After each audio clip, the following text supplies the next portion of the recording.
je pense qu'il ne faut pas avoir peur de dire, au contraire, que l'épargne, c'est du capital. Votre difficulté, notre difficulté dans ce débat sur le financement de l'économie, c'est que, en utilisant systématiquement le mot épargne, les Français, quand vous parlez aux Français de l'épargne, de fait, vous mettez en sous-jacent qu'il n'y a pas de risque. Parce que l'épargne, c'est d'abord la préservation de son capital. Dans le mot épargne, vous n'avez pas de prise de risque, par définition. C'est-à-dire que quand on fait de l'épargne, c'est simplement qu'on met de côté de l'argent qu'on veut récupérer plus tard. Donc chaque fois qu'on utilisera le mot épargne plutôt que capital personnel, je pense qu'on court le risque d'avoir une demande immédiate de la part de celui qui est concerné par l'épargne de la protection avant tout et pour tout de son capital.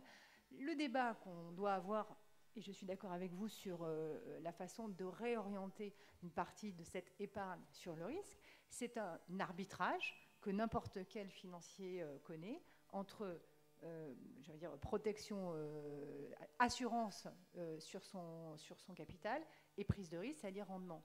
Cet arbitrage, il doit être transparent.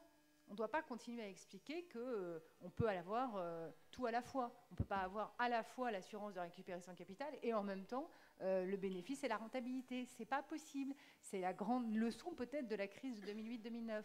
Donc le jour où on le dit une bonne fois pour toutes, l'arbitrage est à mon avis beaucoup plus facile à faire avec les Français, c'est-à-dire qu'ils peuvent savoir une bonne fois pour toutes que quand ils mettent tant sur tel produit ou tel produit, ils prennent du risque. Ce risque sera rémunéré parce qu'il y aura du rendement. C'est pas tout à fait. La vie serait trop facile s'il y avait une corrélation simple. Mais grosso modo, quand même, plus vous voulez avoir de rendement, plus vous êtes prêt à prendre du risque. Et inversement, si vous voulez vraiment ne pas avoir de risque de perte, dans ce cas-là, il faut que vous admettiez le fait que vous n'aurez pas de rendement.